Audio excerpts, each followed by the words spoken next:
संकेत है का बाबू?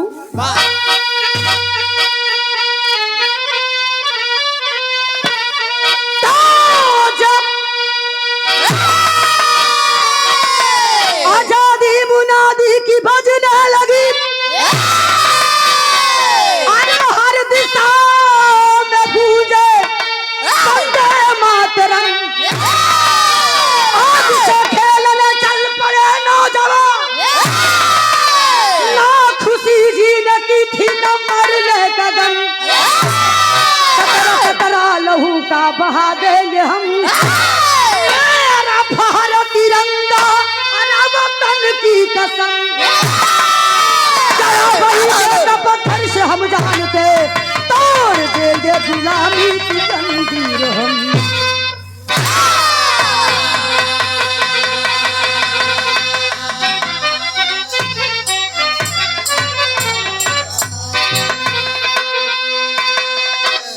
वह गीत बा आज पीने की दावत है यारो।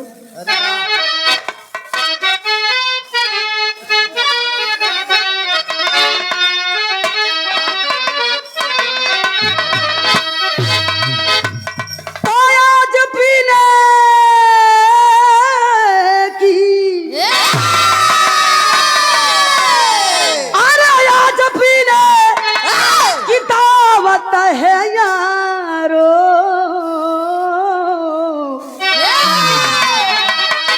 चांद पर बैठकर हम पिएंगे। भाव पर गौर करिएगा क्या? अरे प्राणायाहुति देकर ये तिरंगा गगन में उड़ाए।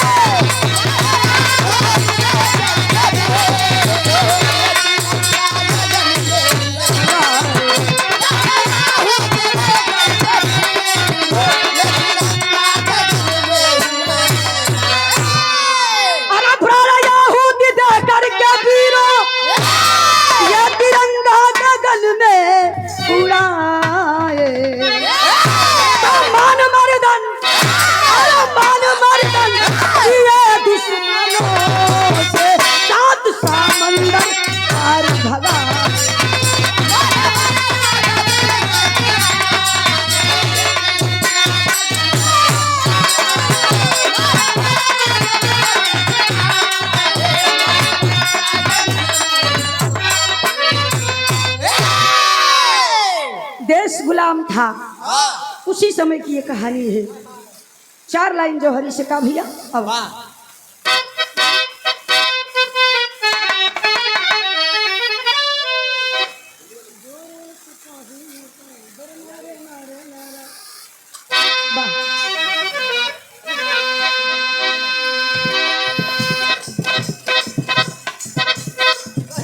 गोरे सिपाही अत्याचार होता,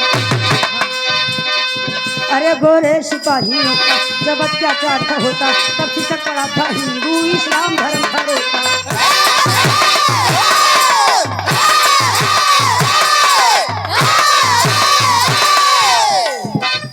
तब लब से उठी आवाजें मुंह में दबाई जाती, बेगुनाह निहत्थों पर गोली बरसाई जाती। भगा की घटना झांसी के बाद, झांसी का रहने वाला शक्तिपाल सिंह इंस्पेक्टर, जो ब्रिटिश सरकार में इंस्पेक्टर के पद पर कार्यरत था और चंद पैसों के लिए हिंदुओं की बहन बेटियों को इज्जत की नीलामी लगवा देता था। और करता क्या था? ये भैया लोकगीत गायक कलाकार सुनील चौरसिया जी, बहुत माया पुरस्कार बा, अभिनंदन बका। अरे झांसी का रहने वाला था शक्तिपाल इंस्पेक्टर, झांसी का रहने वाला था शक्तिपाल इंस्पेक्टर, वह झांसी के देशभक्तों पर बरसाता था हमकर।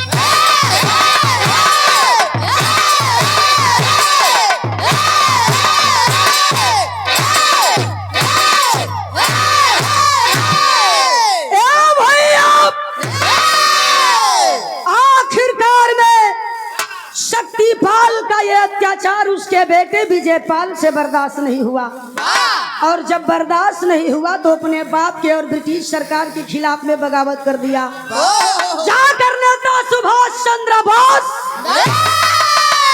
बोस जी के आजाद हिंद फौज में टोली में भर्ती हो गया, बागी बन गया और नेताजी ने विजय पाल को अपनी टीम का कैप्टन बना दिया और कहा आज के आज रातों रात तुम्हें खजाना लूटना है।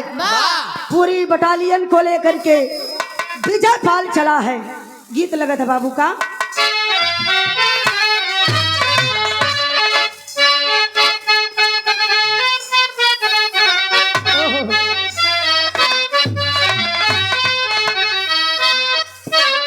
मेहरारू कहे कि हम अपने पिया जी के रूप में देखिला श्री राम के, अरे सीता बन के पूजिया रंग चरनिया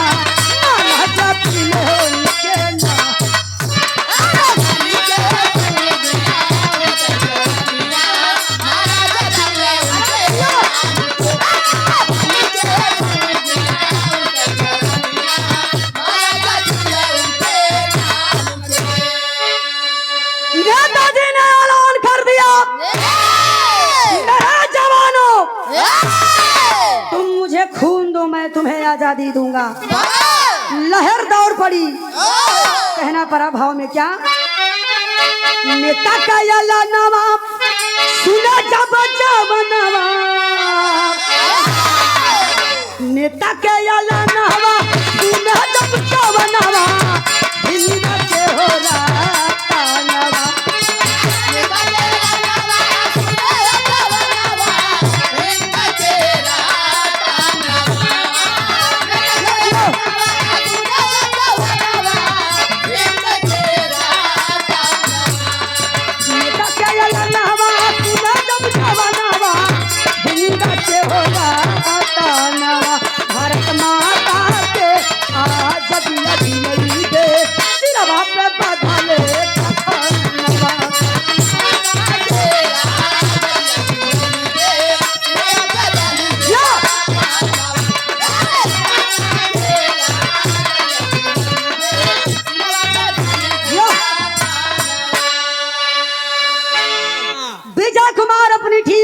के बाबूजी खजाना लूटने चल पड़ा है।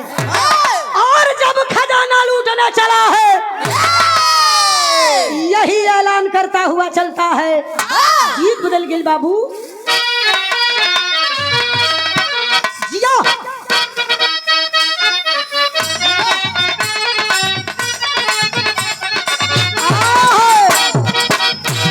मेहरारू कहलस हमारे गार्जियन हमारे बड़े भैया माननीय श्री मंजू मिश्रा जी 500 रुपए का पुरस्कार हार्दिक स्वागत अभिनंदन है। मेहरारू कहत या का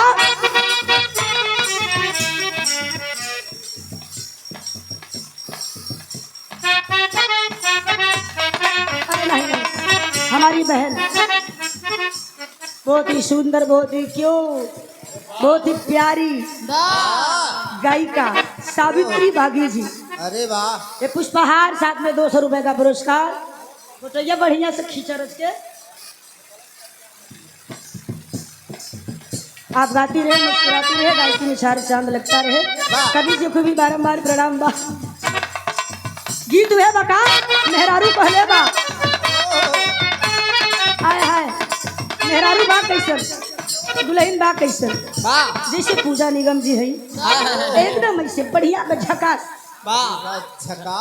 मतलब कि ब्यूटीफुल। तू कहले बका बानी हम नहाइले आज से पूछे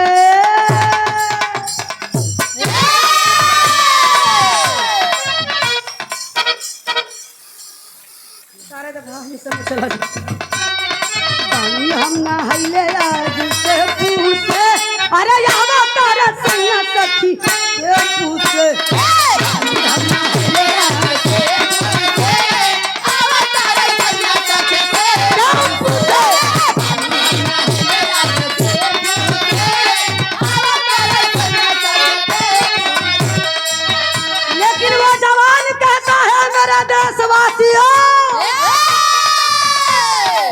नहीं जागोगे तो कभी नहीं जाग पाओगे, कहता है वो जवान।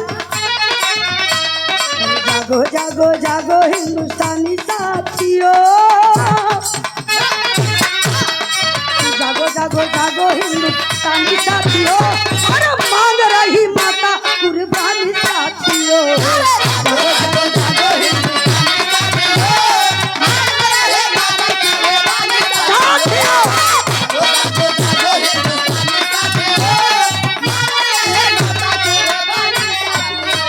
माननीय आदरणीय हम लोगों के गार्जियन श्री सूर्य भान कवि जी, कवि जी की ओर से प्यार भरा आशीर्वाद 500 रुपए का पुरस्कार। बहुत बहुत धन्यवाद।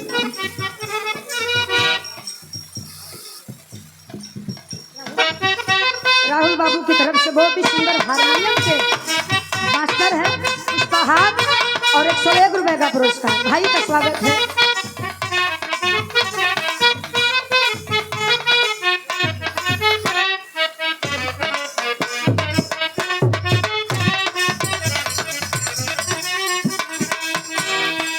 ये आदरणीय रणधीर सिंह पटेल जी और आपकी तरफ से ये पुष्पहार, साथ में बहुत सारी माया पुरस्कार, स्वागत अभिनंदन वंदन है।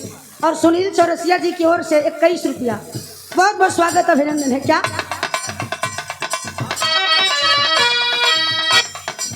अरे लूट का खजाना तब भाई टोली,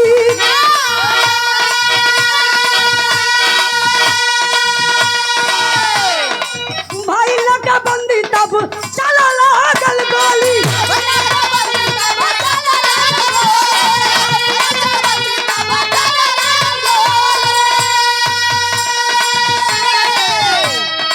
गिरफ्तार हुआ बलिदानी साथियों, गिरफ्तार हुआ बलिदानी साथियों, अरे मांग रही माता कुर्बानी साथियों। गिरफ्तार हुआ बलिदानी साथियों, मांग रही माता कुर्बानी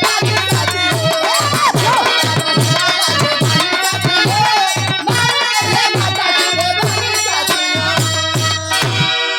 आदरणीय माननीय श्री राम गुलाब कवि जी, गुरुदेव की तरफ से प्यार भरा आशीर्वाद 101 रुपए का पुरस्कार। कवि जी को बहुत बहुत प्रणाम। और बिरहा की बहुत ही शानदार हारमोनियम के वादीटर, हारमोनियम वादक आदरणीय हमारे मम्मा, हाँ दीपक पाल भैया, 51 रुपया का पुरस्कार बा। बहुत बहुत स्वागत अभिनंदन बा। तू लोग न समझ बा, बिरहा पर गौर करेंगे। आखिरकार में बाबू खजाना लूटने चला, खजाना लूट भी गया, लेकिन लूटने के बाद अपनी टीम को तो बचा दिया, लेकिन स्वयं गिरफ्तार हो गया। चेरी कलाई लगा था बाबू का।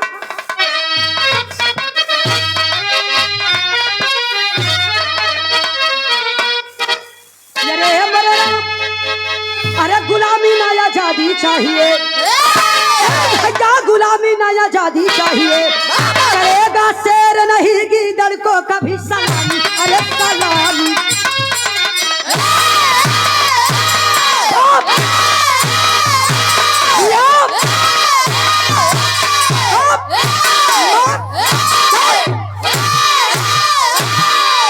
करेगा शेर नहीं गीदड़ की कभी सलामी, गुलामी ना आजादी चाहिए।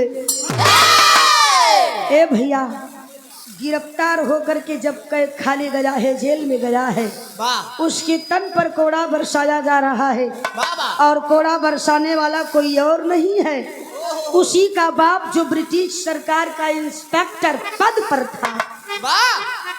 लेकिन कहना बका बाबू, समय 7 मिनट और शेष है, और जंगबली भाई और कमलेश पाल जी से निवेदन है कि आप सब तुरंत मंच पे आए। बिरहा के बहुत ही शानदार कलाकार हमारे बड़े भैया आदरणीय शारदा मिश्रा जी, शारदा मिश्रा जी, ये 101 रुपए का पुरस्कार पुष्पहार। बहुत बहुत स्वागत अभिनंदन है। माँ को खबर लगी है, माई पहुंचल है जेल में, जौने बेटवा पे कभो दूध का खरोच नहीं आवे दहलीन। आज बेटे का दशा देख करके माई के गुस्सा लगल है बाबू। अंग्रेज सिपाही कुछ भीतर थे कुछ बाहर थे। आंचल में पिस्टल ली थी माँ और निकाल करके पिस्टल आग बबूला होकर 4 अंग्रेज सिपाहियों को मार गिराती है। 4 अंग्रेज सिपाही मारा गई। तब उस समय उस माँ को गिरफ्तार कर लिया गया, उसी जेल में डाला गया जौनी जेल में बेटा बा। जब दोनों गिरफ्तार हुए बाबूजी तो उन लोगों की सजा हुई। सजा क्या सुनाई गई? फांसी की सजा सुनाई गई। और जब फांसी की सजा सुनाई गई है तो कहना पड़ा, खड़ी के लाइन में कहना, भैया का अब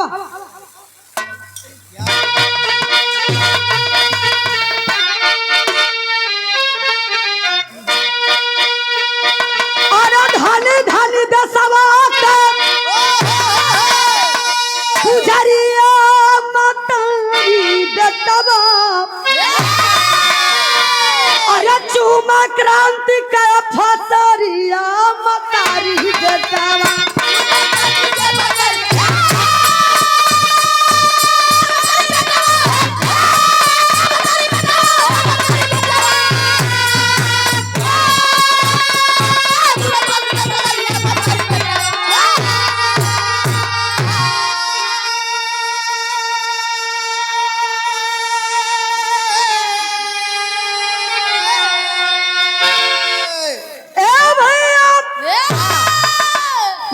बेटा के फांसी की सजा सुना दी गई।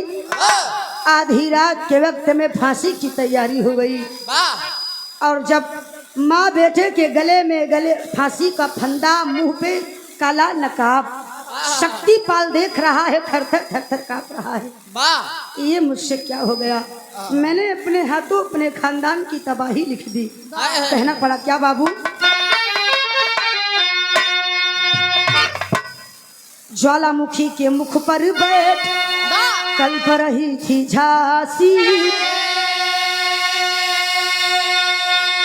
अर्धरात्रि की बेला में और दोनों को हो गई फांसी।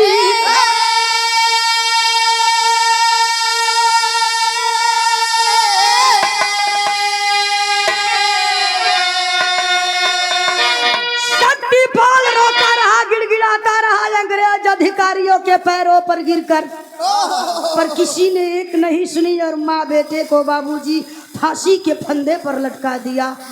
माँ और बेटे इस दुनिया को त्याग चले, दुनिया को छोड़ दिए। लेकिन ये सदमा शक्तिपाल से बर्दाश्त नहीं हुआ। और हुआ क्या बाबू?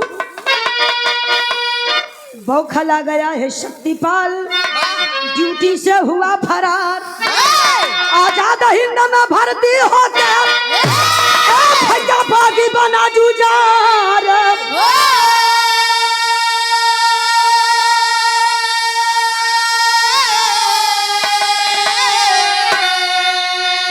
अरे सवार नेता कैला सगरिया तब मातारी बेटवा हेवा क्रांति के नवरिया मातारी बेटवा।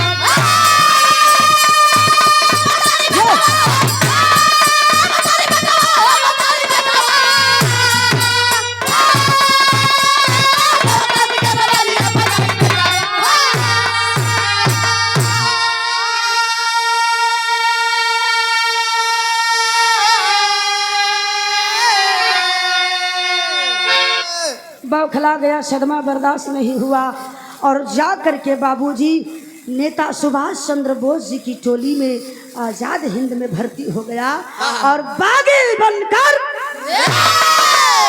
बीवी और बेटे की क्रांतिकारी राहों पर चल पड़ा। देश को आजादी दिलाने के लिए लड़ाई लड़ने लगा। आखिरी और अंतिम लाइन में कहना है,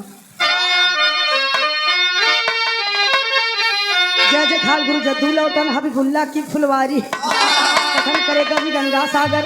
अरे बिटवा यवद बिहारी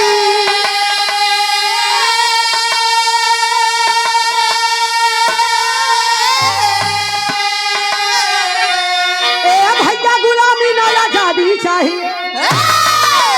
अरे माधुरी प्रियंका के बिरह रही फालवादी, गुलामी ना आजादी चाहिए।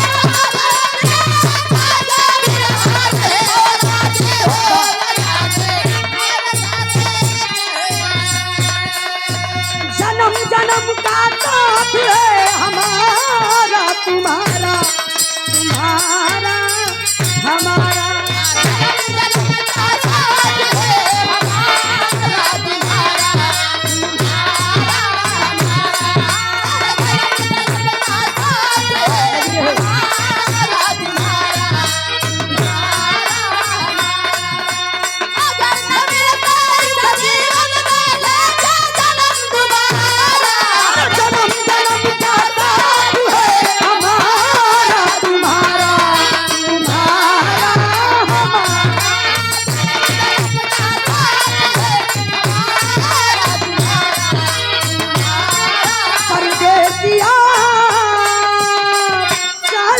चली रे पूरवैया